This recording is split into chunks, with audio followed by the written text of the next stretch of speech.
Okay, here we go. All right, so let's do it. So this is going to be chapter 3 I'm going to be doing. I'm only going to do 3.1 and 3.2. I'm not going to cover linear regression, or I think the other thing is correlation. I'm not covering that. Just want to make sure everyone knew that. Okay. All right, so in here, we're going to look at functions. Specifically, we're going to look at linear functions. And basically functions, we'll see also notation with them. We will also see different ways to represent a function. You know, there's more than one way actually. And as I just said, we'll look at linear functions in particular. You'll see those are the functions whose graphs are non-vertical lines. You know, so, and they're going to have a slope, which is actually called a rate of change. So we'll see that later on though. So basically in math, we like to study relationships among different quantities. Like height and age, for instance, is something you could study. There is a relationship between the two. So that's something to consider. You know, I mean, does one cause a change in the other? You know, that kind of thing we can ask. Other relationships are, you know, how much exercise one gets, how healthy they are. I mean, up to a certain, there are other variables to consider, but up to a certain point, how much, you know, exercise you engage in, right, will determine how healthy you are.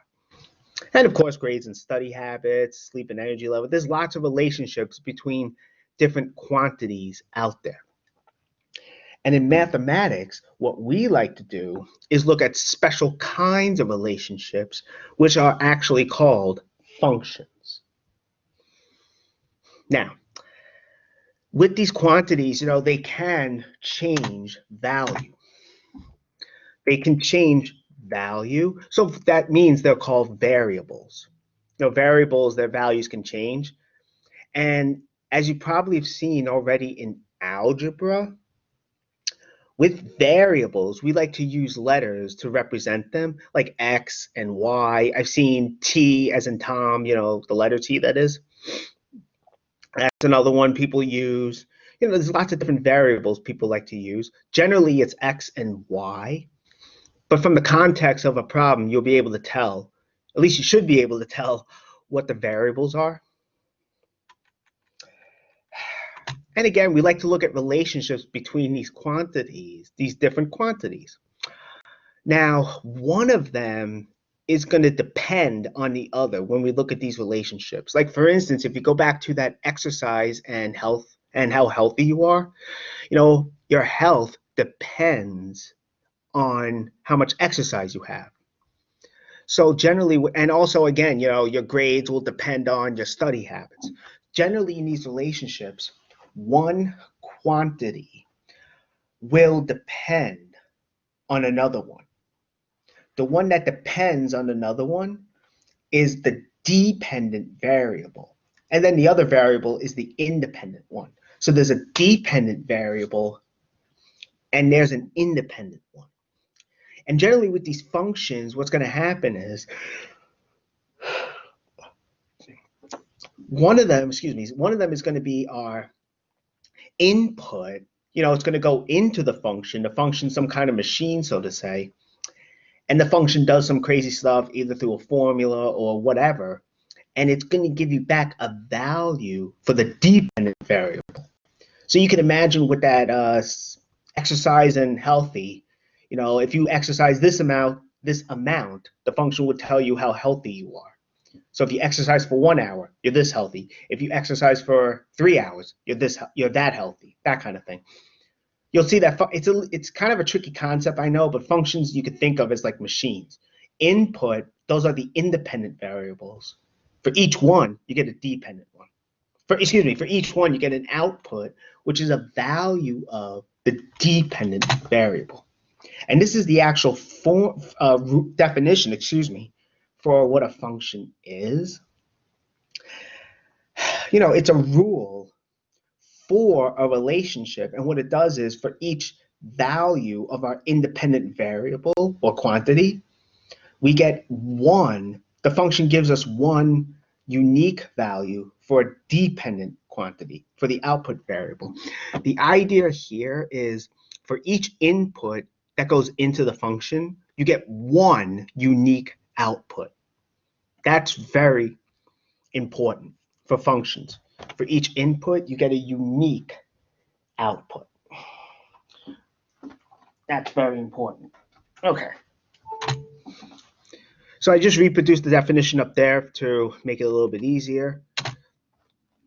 So again, the independent variables, those are our input, as I just said, and we usually denote that by the variable x. That's really just a convention. Who chose x first? I don't know, but that's just what we do. Dependent variables, that's generally denoted by y. That's our output. That's what comes out of the function. Independent variables, your input goes in, output comes out. That's really notation. And with functions, we also like to use letters to denote them. These are just some letters. I've seen others. Usually it depends on context what letters are going to be chosen. But generally people choose letters like F, G, or H to denote a function. Okay, so again, here's some more notation. If f is your function, let's say, the idea here, right? Your x is your input. This is saying the function takes your input x and gives you your output y. So the function f takes your input and gives you back your output y. This is just another way of representing that. X is your input, x goes into the function, okay? And then the function, you can imagine this, I guess I chose a green circle. I don't know if that was the best thing to do, but you can almost imagine the function is doing something in the background, some kind of process, I don't know. But either way, you get back a unique output. For each input x, you get a unique output f of x. That's really what's happening. And there is more terminology with functions. Basically, the domain, by definition, is the collection of all inputs. So the collection of all inputs that can go into a function. That's just what it is by definition. The domain of a function. And the range, that's the collection of all your outputs. That's the collection of all elements that come out of the function. Domain is everything that goes in. The range is everything that comes out. Okay, that's good. Okay, now that's just some notation and definitions, but let's look at an example. So the first example here is we're going to let f be a function, and it's telling us the number of days in each month. Okay, so we're specifying what a function is in words. Okay, so based on the words, our function will take in months, the names of months, I guess, as inputs, and it gives you back how many days there are as your output. So again, we're going to let x here be the independent variable, which in this case, our input is the month. Our output, so x could be things like January, May, February, April, whatever. Then your output, your y, or f of x, would be, how many days there are in that month. So we have an example of a function, right?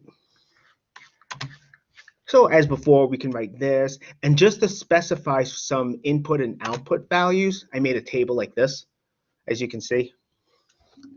Namely, we have x, which is January. We have f of x, which is, again, f of January, that's 31. There's 31 days in the month of January. September has 30 days. That's what's happening here. September is our input, 30 is our output. August, right, that goes into the function, 31 comes out, there's 31 days there. Now, February, I guess it depends on the year, depending if you have a leap year or not. Some days have some years there are 28 days, some there are 29. Okay, so that's what we have here. Okay, but notice this was one way we defined a function, right? What we did was we used words. Well, that's one way to define a function using words and sentences, but there are other ways. We can use a table to define a function. That's another thing you can do. You can also use a graph. Graphs, again, you're working in the XY plane. You could also use formulas. I mean, the whole idea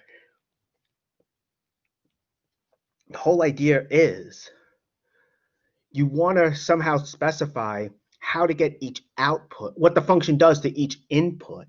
That's really the whole point. You want to say what the function does. It might be, as we saw, words and sentences. You might have a table, as we'll see shortly. You could also have a graph. Now, I know if anyone has taken Math 104 with me, I do go more into that, a lot more than I'll go here, I mean. But graphs you can use to define functions. And of course, there's formulas. Basically, with the formula, you're specifying using algebra how to get outputs from inputs. So in a graph, what we can do is use the XY plane, also called the Cartesian plane. The idea, remember, is you have two copies of the real number line, okay? And you have all these ordered pairs in the XY plane. Okay, we can plot them. And basically from that, we can